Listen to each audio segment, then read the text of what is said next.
Всем привет, қыздарики шарики. Қалайсыздар, құрметті менің алтын оқырмандарым.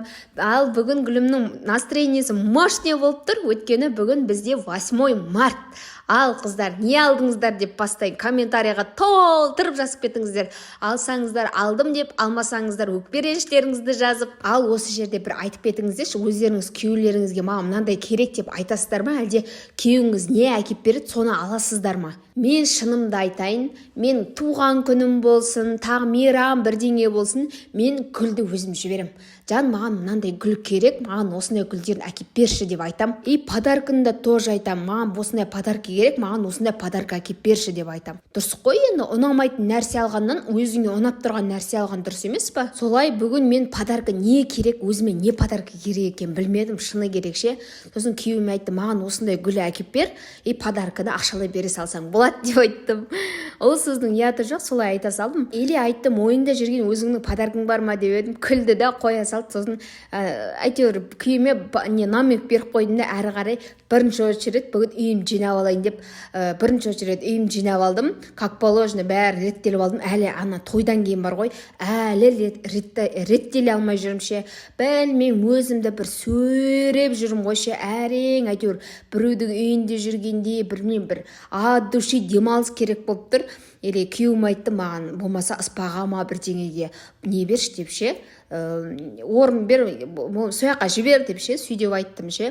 Ато білмеймін, өзімді әрең сөреп біреудің білмеймін, бір әрең біреу мәжбүрлеп жүрген сияқты болып, өзімді әлі жинай алмай жүрмін. Шыны керекше, тойдан кейін. Осы алдында мынандай ырымға сенесіздер ма? Алдында осы бір әпшем айтып еді, үйіңде ертең той біткеннен кейін сразу үйіңнің бәрін тұз сумен жуып шық деп ше. Оған что-то мән бермедім ба, что-то соны қолданам ғой деймін. Ондай ырымға сенетіндеріңіз бар ма?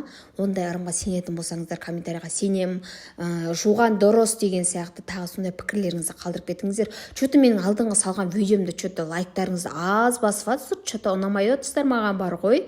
Давайте келінка гүлімканы қолдап жіберсеңіздерші, әрі қарай видеоны көп қылып салатын қылып. Менде енді мощный видеолар бар, еще тағы бір күшті жаңалығым бар, оны енді Алла қаласа алдағы уақытта бөлісем деймін әйтеуір. Білмеймін, енді Алланың қалауы ғой, енді күшті жаңалығым болып тұр, енді оны Алла қаласа алдағы уақытта бөлісетін боламын. Сондықтан мені сығалап қарап жүрген оқырмандарым бар екен, меніңше солаған айтам, жазылып алыңыздар, жазылбасаңыздар өкінбейсіздер. Маған бар ғой, жазылған адамдар бар ғой, жазылады да ертесіне отписка жасап тастайды да қайтадан жазылады ше. Мен андай бәрін көріп отырам ғой. Білмеймін, жазылсам адам көбейіп кетеді деп айтама, білмеймін енді кім қалай ойлайтын. Сондықтан маған жазылып алып күнделікті менің қызықты видеоларымды қарап отырыңыздар, үзбей. Енді тойымызды аман есен бітірдік қой, енді тоқтамай үзбей видео салам деп айталам. Енді бірақ гүлімге бірақ от души демалыс керек болып тұр. Солай үйімді жинап тастап, өзі қазақ, өзі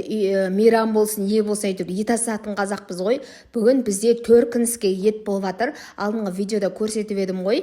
Төркінім ет әкелді, сыбаға дейді ғой. Енді қай жақта не деп айтатын білмеймін. Біз жақта сыбаға дейді. Сыбағаларын, қыстық сыбағаларын ауыстеңдер деп мамам осындай ет алып келген, бір пакет қылып, дәу пакетпен. Содан осындай кішкентай ет алып салып қойғанмын. Оны онда да өзім жеп үлгермедім. Ертесіне жылытпайын ғана жедім. Мына еттен бар ғой, асылып жатыр бар ғой, төркіннің иісі шығып тұр ғой.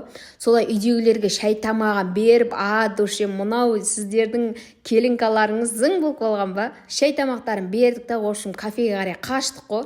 Негізі көбіне біз семейне болып араласамыз достарымызбен. Қай кафеге жазсаң да орын жоқ қой. Енді бүгін қызатын күн ғой, 8 март. Жігіттер әрең дегенде орын тауып, әйтеуір біздердің көңілімізді аулау үшін капеге әкелді ғой, капеге. Душинан билеп, көңілді көтеріп, бүгін біздің күн деп жігіттерді отырғызып қойдық та, өзіміз биледік қой. Онда да жігіттердің артында билеп жүрсің ғой, анеққа шығайын десең шыға алмайсың, адам көп. Кстати, не подарка алды деп сіздерге қызық болып жатқан шығар. Менің не подарка алғаным? Әрине өзімнің ұнатқан гүлімді жіберген, таңертең гүл жібердім дедім ғой, сол гүлімді алдым. Еще қасына $200 ақшалай алдым. Өткен басында айттым ғой, манағыдай ақшалай бер, болмаса өзіңнің ұнатып жүрген подаркаң болса әкеп бер деп едім. Ол қойшы өзіңнің ұнатқаныңды ала салшы деп $200 ақша берді. Енді білмеймін, енді қайқа құртам, не алам, может болашақ қалтама салып жинай берем ба, енді көремін, енді басқа не алатын ойымда жоқ. Аллаға шүкір, былай қарап тұрсам, не алам деп қарап тұрсам, менде бәрі бар екен да. Содан кейін менің күйеуіммен ақшалай деп айтқанмын. Сосын ол маған ақшалай берді. Ал мынау біздің жігіттеріміздің гүлдері таратқан, бұл жігіттер көңіліне де рахмет. Осындай қыздарға бәрімізге осындай тюльпан таратты. Өзі 8 марттың гүлі осы тюльпан ғой. Аллаға шүкір, осындай достарымыздың барына, осындай ұйымшыл достарымыздың барына, әйтеуір біреуінде бар болса да біреуінде жоқ қой. Бұлар бұйырса да біреуіне бұйырып, біреуіне бұйырмай жатқандар да бар ғой. Енді мына жерде мына қара қыздың фигурасынан сынып тұрмын мен ше. Сөйтіп флешмоб билеті, сонымен мощный настроениемен үйге қайттық. Ал сіздер 8 мартта не істедіңіздер?